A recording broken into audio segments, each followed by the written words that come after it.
Hey guys, it's me the Creamer, and welcome to Scream-Othon Season 1, Episode 2. Now, for creepypasta narrators, we sometimes have to make a deal with the devil, such as in this story, from the Red Book, A Favor for a Favor.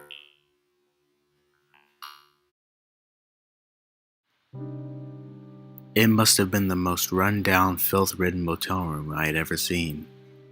The kind of place where cockroaches didn't feel the need to scatter at the flash of a light bulb. I wouldn't be surprised if the whole civilization of the nasty things were living between the walls, laying their repulsive egg sacs wherever they pleased, and multiplying faster than an Asian kid on Adderall. I was seated at the edge of the bed, shifting uncomfortably atop the Mort mattress while trying to ignore the rank funk radiating from the pile of unwashed sheets bundled up in the corner. It was the type of room people did everything but sleep in, and that was fine by me. I didn't come here for shut-eye anyways. In my left hand was a half-drunk bottle of Jack Daniels, and in my right was a .32 caliber Smith & Wesson. The extraordinarily depressing location was poetic in a way. I was extraordinarily depressed, after all. It was my wife who would cause some of the misery. She had broken my heart, leaving me with nothing but a vacant, grief-stricken soul, like a teenager who listens to Fall Out Boy and writes poetry on Tumblr. For a while, suspicions of infidelity had loomed over our marriage, but I had always chalked it up to nothing but paranoid delusions. They say denial is the best remedy for heartache. It wasn't until I stumbled across a series of implicitly sexual emails between her and the pastor of our church, a married man in his own right, that I was faced with the morbid reality of my wife's secret sexcapades. Pastor Alonso was a slick, fast-talking, cutthroat shark who dressed more like a U.S. senator than a man of the cloth. He pulled in a far bigger salary than one might expect a holy man to earn. A lot of people would be surprised to find out just how profitable the preaching business can be, especially when you head up the second biggest mega church in California. Alonso had a taste for life's opulent luxuries and wasn't afraid to flaunt it. It wasn't uncommon for him to drive a Mercedes-Benz to church and show off his collection of Rolex watches during Sunday services. I guess that's why my wife gravitated towards him. She always had a weak spot for material things. There was one thing that the pastor's money couldn't buy him, though. Kids of his own. His wife Darcy's on again battle with the big C had thrown a monkey wrench into his plans to start a family. Recently, her cancer had taken a turn for the worse, and while she lied up in the hospital on her deathbed, the pastor and my wife were getting together for some extra Bible study sessions. When I confronted my wife about the emails, things got ugly. Names were called, explicits were hurled, and threats were thrown out, by her mostly. She explained to me that the pastor invited her and the kids to move in with him once Darcy passed. An offer my better half had accepted. She said she was going to give him the family he always wanted. My family. I didn't have the money to fight a long, drawn-out custody battle or hire big-time lawyers, but Pastor Alonso did. Couple that with the fact women usually win these kind of disputes, even if they don't always deserve it. And you could always see why things were looking so bleak for me. Another man had stolen my wife, my children, my life, and there was nothing I could do about it. The room slowly started spinning, and I realized my good friend Jack was up to his old tricks again. Nausea was beginning to settle in. I didn't want to spend my last moments alive vomiting the Carl's Jr. cheeseburger I had wolfed down an hour earlier. So I decided to stop stalling and finish what I came here for. I placed the revolver barrel into my mouth and rested my finger on the trigger. In case you were wondering if my life flashed before my eyes, allow me to be perfectly blunt. It didn't. I was thankful for it too. I'd have rather taken the bubble bath with Bruce Valanche and Ron Howard's little brother than relieve all the agony that woman put me through. I shut my eyes as tight as possible in preparation for the bullet to pass through my brain. They say that he who hesitates is lost. In short, the proverb means that spending too much time deliberating on an important decision can ultimately lead to disastrous consequences. Although, in my case, one tiny moment of pause may have accidentally prevented said consequences and saved my life. The cold metallic taste of the revolver's barrel on my tongue caused me to question my actions for only the briefest of seconds. But sometimes even that can be more than enough time to change a man's fortunes. As I sat there trying to talk myself into pulling the trigger, the telephone in my room began to ring. I slid the gun out of my mouth, sat down good old Jack, the only friend I had left, and answered the phone. Hello? I said in the best possible not about to kill myself voice. Jacob! I'm so glad you picked up! I had no idea who the voice on the other line belonged to. Never heard it before, but whoever it was, they seemed to know me. Listen, Jake, he continued. Before you go and redecorate the walls with the inside of your skull, we need to have a talk first. I hadn't told anyone where I planned on being that evening, but this guy not only knew my name and location, but even the fact that I was contemplating punching my ticket to the big toga party in the sky. Had he been watching me? I needed some answers. Using every working brain cell in my head, I came up with the most rational, thought-out, intelligent question I could construct. What? I said we need to have a talk, Jacob. Now sit tight.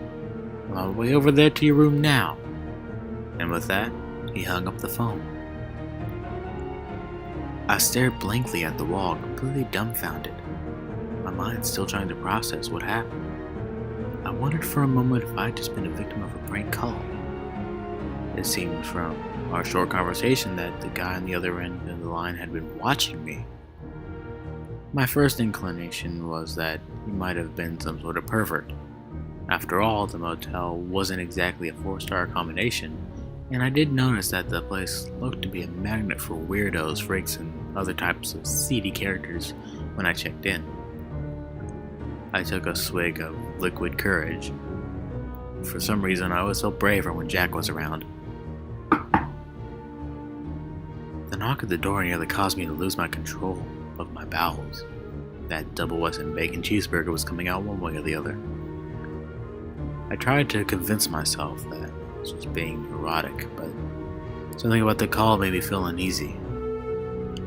I'd become aware of the dark, inexplicable feeling that began to bubble from within the pit of my stomach the moment the phone first rang.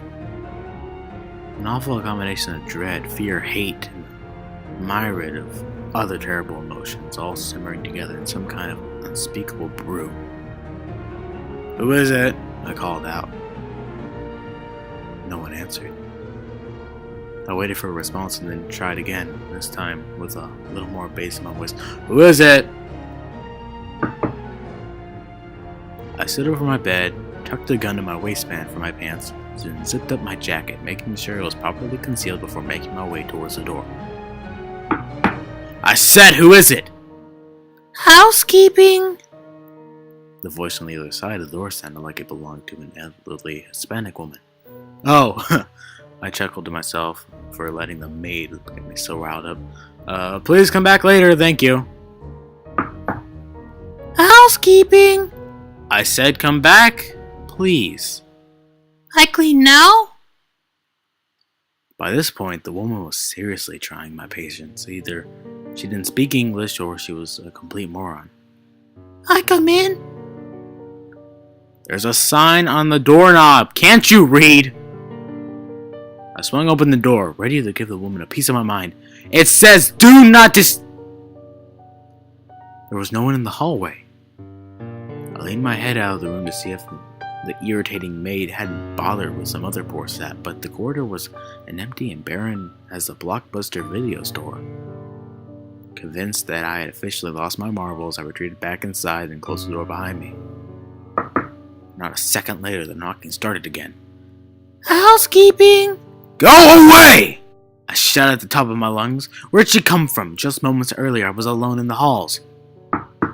I changed towels? Listen, just please leave me alone, I begged. There's no way in hell I'm letting you in. It was getting harder and harder to ignore that strange dark sensation that was still brewing inside my stomach. I said go away! Once more I opened the door, and once more there was not a cleaning woman in sight. This time, however, I was not alone. Doubled over in laughter before me was a teenage boy, no older than 16. He was wearing a four-screen hoodie and a matching flat-biled baseball hat, tilted off to the side. A fashion choice that made him look spectacularly douchey. His baggy jeans sagged off down his ass, exposing a pair of striped boxers and accenting his douchiness even further. A black bandana hung out of his back pocket as if he was some kind of gangbanger. I found this to be particularly stupid since he appeared to be the type of suburban white kid whose mom drove him to a soccer practice in the boot camp. Can I help you? I said. I was about 10 seconds away from wringing the little twerp's neck. By the way, he was convulsing in laughter. It was clear that he was a mastermind behind my harassment. Oh man, he managed to squeeze out between the breaths. You should have seen yourself. You look like you got your dick caught in the family goat. What? The boy wiped a tear from his eye and took a deep exhale in an attempt to rein his laughter. Damn. Did that go over your head? Sorry, and now that I think about it, the expression is a little before your time. It originated in Scotland in the mid-1700s. A lot more people owned goats back then, so I guess it used to be funnier. When you've been around as long as I have, it's hard to stay caught up with the latest lingo. What are the kids saying these days, Jake? Is YOLO still a thing? You know what? Never mind. I came here to talk to you about something else. May I come in? No, you may not. I extended my arm across the doorframe to block the entrance of my room. Why don't you get the hell out of here, kid? I'm busy. Oh, yeah, I can see that, but only take a minute of your time. The boy ducked under my arm, scrambling past me before I could stop him. Once inside, he paused for a moment, surveying the room, and smiled snidely to himself.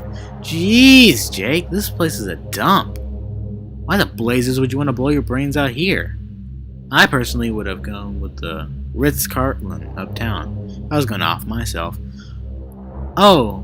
But not before ordering some of those delicious sweet potato truffle fries on the bar in the lobby. You've got about 3 seconds to get the hell out of here, kid. Ooh, I'm shaking in my boots. He giggled to himself before briefly continuing. Honestly, man, intimidation isn't your forte. I promise I'll leave in a second, but as I said before, I wanted to have a little chat first. What do you want? To help you out. You can help me by getting out of my room. A bit snippy, aren't we, Jacob? I know you've had a rough day, but it doesn't have to end the way you think it does. So what if your wife hurt you? Buck up! There is a way to remedy the situation. It was then that I realized the darkness inside me had never gone away. Instead, it had been flourishing, spreading from my core and pervading throughout the rest of my body. How did this kid know so much about me? For a second time that evening, I was so rattled I could hardly spit out a sentence.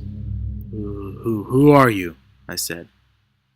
He leaned in and cupped his ear like an old man whose hearing had waned over time. Were you Was I watching you? Is that what you were going to say?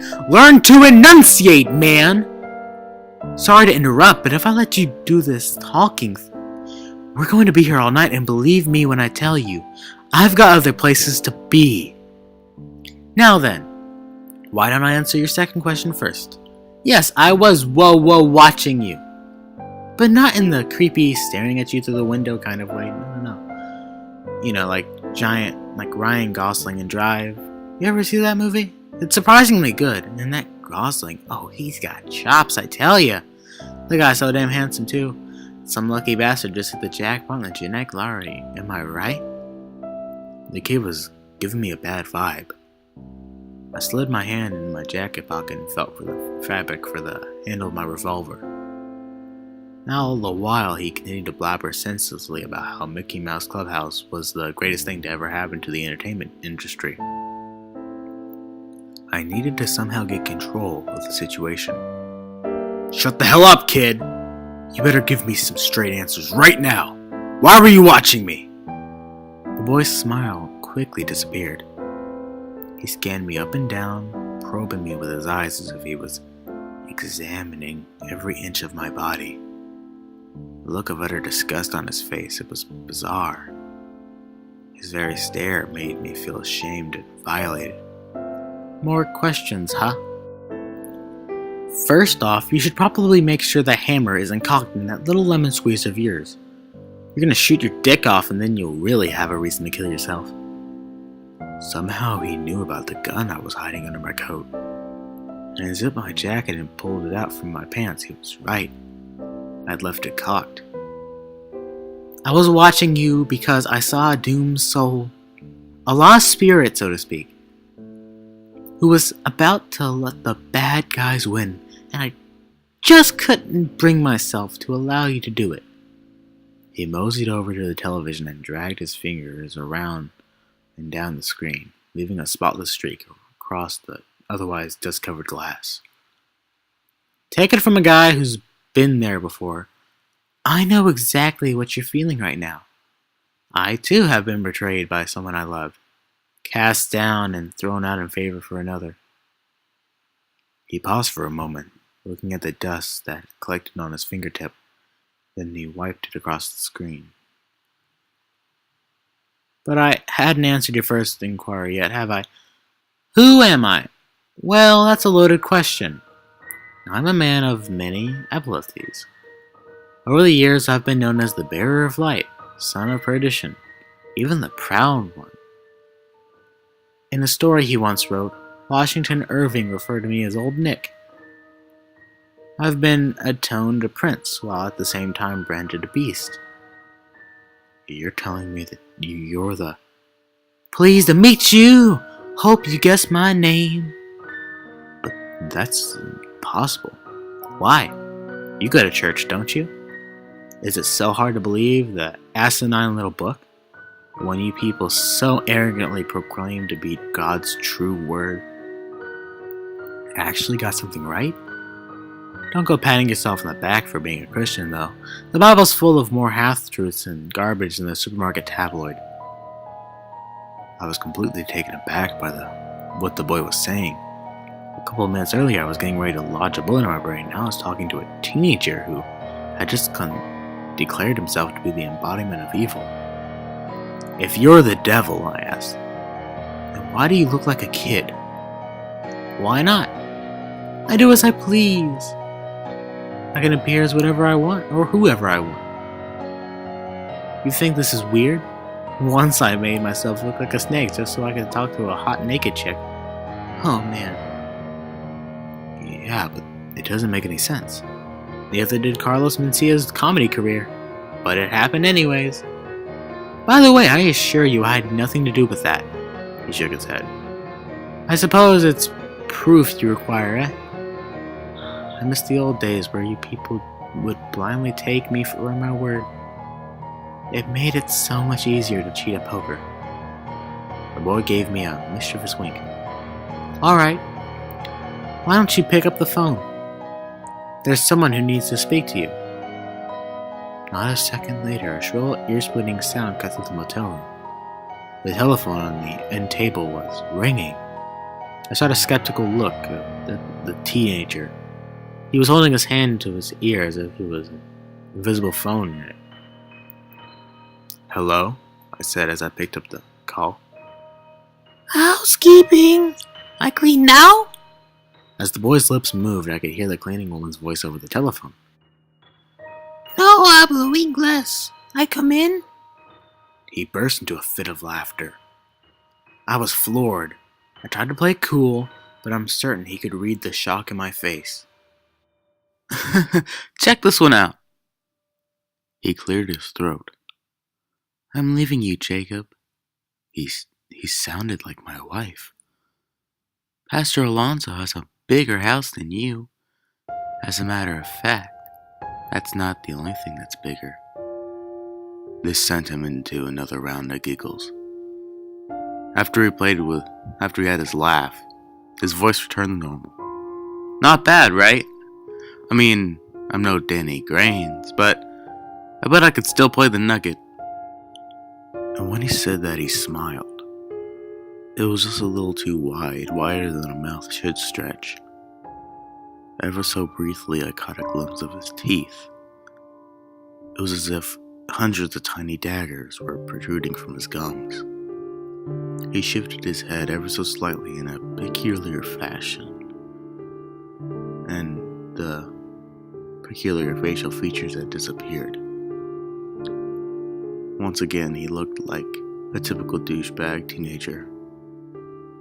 You can't have my soul, I said. It's not for sale. The boy scoffed. Come on! Do you really think I just go around buying people's souls from them? Ye have little faith in humanity, Jacob. Most people are too smart to fall for that kind of thing. What's a lifetime of happiness compared to an eternity in hell? Then why are you here? Like I said before, I do as I please. And it would please me very much to do you a favor. No contracts or souls involved. Honest engine. What kind of favor? I asked. He turned and stared out the door. Why don't you accompany me for a walk and I'll explain. Oh, and bring that little pistol with you. As the boy exited my room, I picked up the phone again and held it to my ear. I didn't hear a dial tone, so I followed the cord only to find that it wasn't even plugged into the wall. Jack was still sitting on the nightstand waiting to provide consolation for me if I needed it. He was going to have to wait a little longer. I followed the boy out the door. I caught up with him halfway down the hall, and together we headed down the rusty metal stairs that led to a parking lot. I see you're in a bit of a bind, Jacob. Your wife of 15 years is leaving you for the idiot passenger and taking the kiddies with her. What were their names again? Oh yeah, Hunter and Elizabeth. Such darling children. Leave my kids alone. The mere thought of him mentioning my kids sent my anger into a tailspin. He stopped halfway down the stairs and jabbed a bony finger into my chest. Listen here, tough guy. Just because I look like a lost member of the Backstreet Boys doesn't mean I won't turn into some sort of 10-foot-tall Lovecraftian monstrosity and bite your legs off if you continue to disrespect me, capiche? I nodded my head. Good. I don't know what all the fuss is about anyway. I love children. I'd have one of my own, but it's so hard to find a suitable candidate to bear the Antichrist. Something about hell during the millennium of hell on earth to bring about the apocalypse that turns most women off. The only people who ever volunteer for that job are nutballs and wackos. And trust me, Jake, I don't want no baby mama drama any more than you do. I think he was making a joke because he paused for a second and glanced over to me as if he was expecting to hear laughs.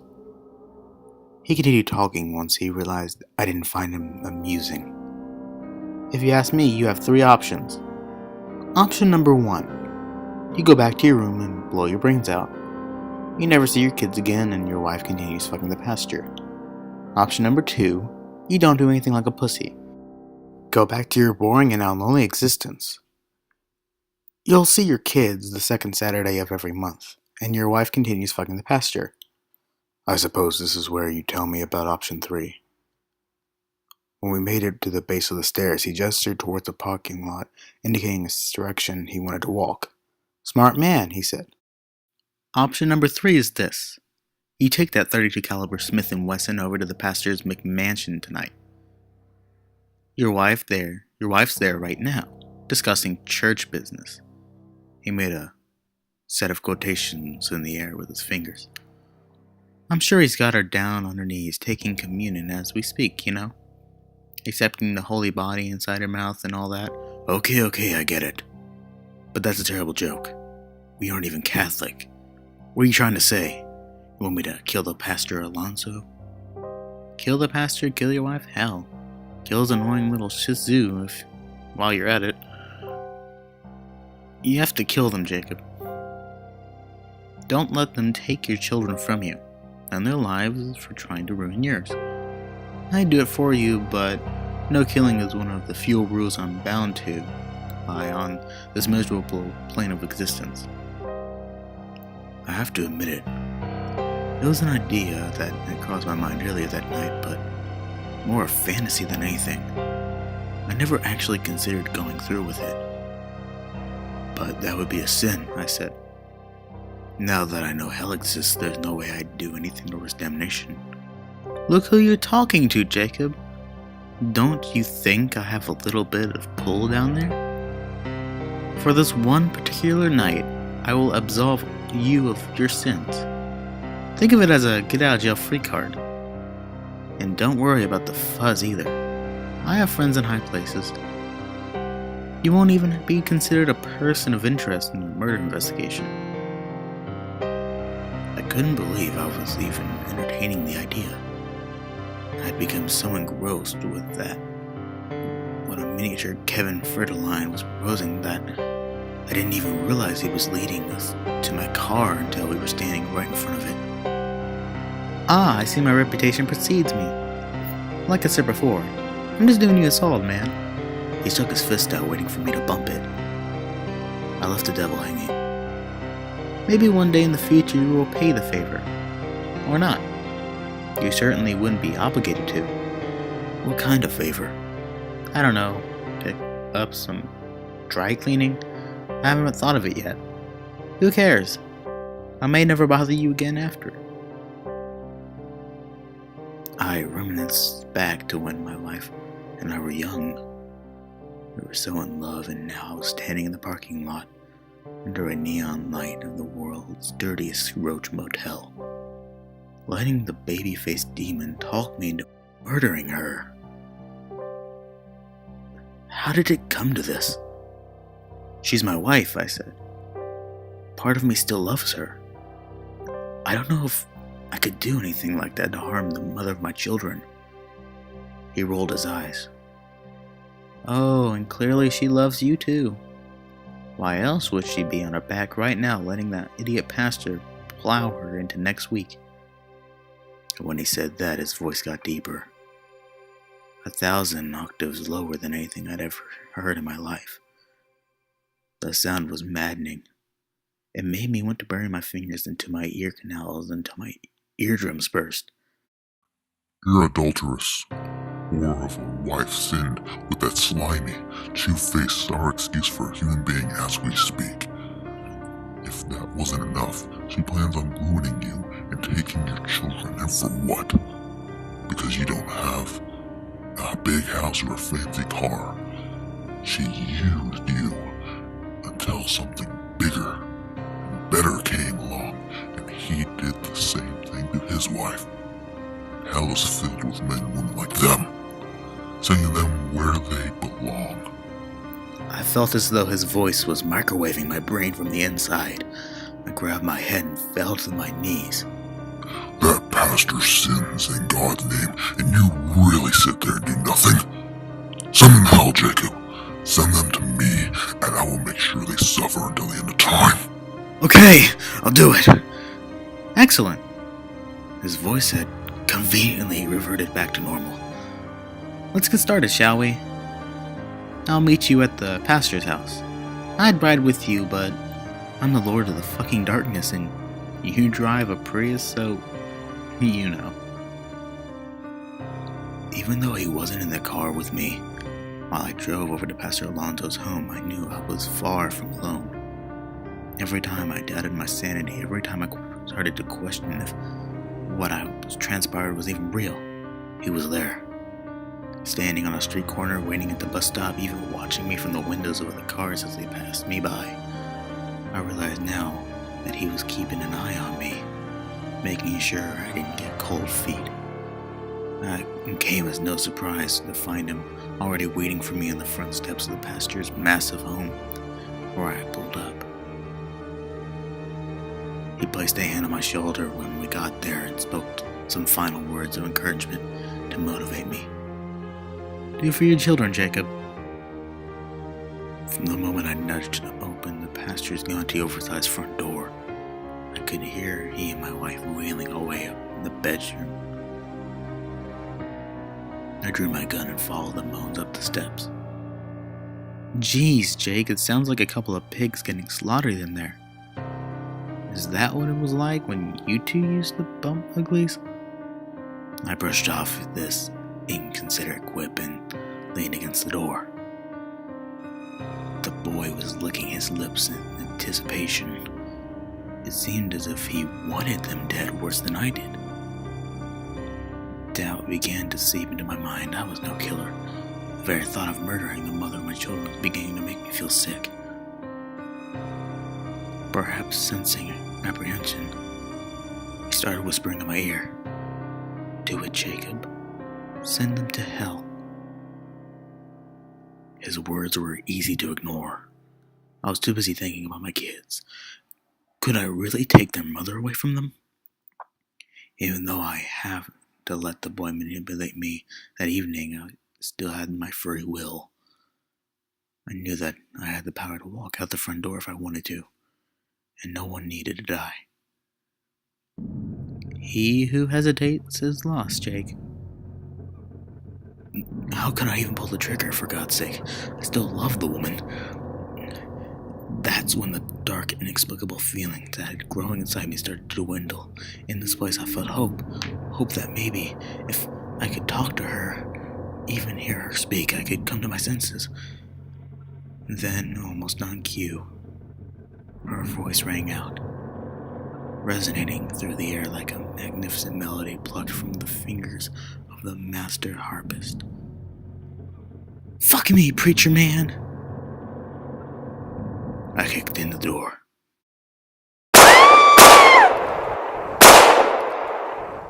My gun had 6 bullets, but it only took me 3. It would have been 2, but I couldn't resist the opportunity to relieve the pastor of his holy scepter. It's strange how draining murder can be. All I did was point my gun and pull the trigger, yet my body felt like it had just ran a marathon. "I knew you had it in you, Jacob, but holy hell, I didn't expect you to blast off his pecker too." It wasn't his wisecrack that startled me. His voice had changed. It was deeper than a teenager's now, more defined too. Perhaps almost alarming. It was a voice I knew very well, one I heard echo off the stained glass windows of my church every Sunday for years. Pastor Alonso's voice. I whirled around to see the man I just shot smiling at me from the doorway. "Relax," he said as he entered the room. "It's just me, Lucifer, king of the underworld, father of lies, yada yada yada." I looked back to the bed. The real pastor's bullet-riddled body still lied motionless next to my wife's corpse. Her cavities entwined within the set of tacky, blood-stained bed sheets. "Why did you make yourself look like Pastor Alonso?" I asked. "Why does it matter? Do as it please." Before I had a chance to follow up question, the thunderous sound of the pastor's front door being slammed shut carried through the house and up to my bedroom. My heart began to race as the heavy and beefy footsteps made their way up the stairs. "What the hell is going on?" I demanded, but he didn't answer. A wicked grin painted across his face sent a wave of fright through my body. "Do you know what they're going to do to you in prison, Jacob?" he said. 2 uniformed police officers strode into the room. As the policemen made their way towards me, I My panic began to intensify. All I could think about was wasting the rest of my life away in an orange jumpsuit and playing housewife at the behest of my cellmate, a tattooed skinhead named Knife Face. I still had 3 bullets left, and I knew there was one way out of the situation. I raised the revolver up to my temple as the cops marched toward me. I don't know if I really would have pulled the trigger if they attempted to arrest me. Thankfully, I didn't have the chance to find out because instead of drawing their guns on me, they brushed right by without saying a word. I watched in awe as they started wrapping the pastor and my wife's bodies in a solid silk sheet. To my surprise, they appeared to be cleaning up my mess. You-know-who fell to the floor and began howling. Ha! Now you really do look like you caught with your dick in the family goat. He thrusted a finger into my bewildered face. I'm just joshing you, Jake. These fine gentlemen are with me. Them too. He motioned over to the doorway. 2 more men I had noticed before wearing plain clothes, but still brandishing badges and were walking to the doorway. Jerry, come over here for a second. The older heavyset man sauntered toward us. His somber face was reluctant gait made him look like a kid who just caught his hand in the cookie jar. The no longer baby-faced demon patted him on the back. Do you know who this man is, Jacob? I shook my head. Jerry here is the head of the police department. That means he's very important. Pleased to meet you, I said. I really wasn't, but at that point all I wanted to do was distance myself as far away from the pastor's house as possible and forget the whole night ever happened. The police chief remained silent. The shame and discomfort on his eye told me his feeling was mutual. The demon gestured over to the other man standing at the door. That guy over there just made detective. He turned his head over to the detective's direction. Congratulations on your new promotion, Bill. The man looked away to avoid eye contact. Once again, he focused his attention on me. Guess he's going to be heading up your wife's murder case. What about the pastor? I asked. Who's going to be looking into his murder? He stretched his arms out and twirled around as if he was showing off of a brand new coat. What are you talking about? Pastor Alonso wasn't murdered. He and his wife just decided to move away so they could do a missionary work in Africa. See, everything wraps up neat and tidy and you get off scot-free. Now, Jacob, before you leave tonight, I wanted to speak to you about that favor. What? You know, we talked about this. I said that maybe one day I might ask you in return for the favor I did for you. Yeah, I said. I remember. I guess I wasn't expecting it to come so soon. Well, life's funny like that sometimes. Don't worry, though. It's really nothing you can't do when you sleep. I'm not going to ask you to pick up or dispose of dead bodies like these guys. What do you want? He leaned in close and looked at me with a solemn expression on his face. Listen to me, Jacob, because this is the only favor I will ever ask of you. It's very imperative that you never attempt to contact Darcy Alonso. Do you understand? What? His request had left me puzzled for numerous reasons. But Darcy Alonso has cancer. She's dying. His lips curled into a devilish smirk. Well, let's say I did her a little favor. What are you going to do with her? What's the matter to you? I do as I please. I waved my finger in his face, but you said I'm not obligated to listen to you, right? If I wanted to, I could go over to the hospital right now and tell her about everything that happened tonight. Of course you can, Jacob. But like I said, there's no binding agreement between us. Your soul is yours, and you're free to do whatever you want with it. As a matter of fact, I stake no claim in any of these men's souls. They're just people who were kind enough to repay the favor I did for them. I've done favors for a lot of people, Jacob. Cops, judges, lawyers, even pedophiles who had the pleasure in any rape and murder of children. Hey, that reminds me. Don't your kiddies walk home from school every day? And when he said that, he looked me right in the eye. It was as if his stare caused my mind to play out 1,000 different scenarios, each one more heinous and vile than the last. It was like looking through the window into hell. "Darcy and I are going away," he continued. "All you have to do is forget about her. Forget about this entire night if you want. But don't forget that I'm always watching you, Jacob." He didn't need to say another word. The message was clear. I turned and exited the pastor's house without looking back. The next few hours were a blur to me. I remember driving back to my home, vomiting in the kitchen sink. That double Weston bacon cheeseburger finally did make its escape, and passing out on the couch in my living room. My wife's body was found 48 hours after I shot her inside a liquor store dumpster. Just as he said, I was never even considered a suspect. Her murder was pinned on a 19-year-old kid from the barrio. It took no more than a week for the jury to find the guilty verdict. He was sentenced to death. The kid is currently incarcerated and trying to appeal to the jury's decision, but something tells me he won't have any luck. I have a feeling that I'm not the only person who has a favor to repay. Darcy Alonso checked out of the hospital that evening and was gone by morning. Word around the church was that she and the pastor had believed her miraculous recovery to be a sign from God. So they set out across the globe to spread his message. But if you ask me, that story is a bigger load of bullshit than a politician making a campaign speech while rolling in a pile of fertilizer. 2 weeks after they left town, their house was put up for sale. It was hard for my children to lose their mother at such a young age, but they'll learn to get along without her. I like to think I've been doing a hell of a job as a single parent. Cooking, cleaning, and taking care of them.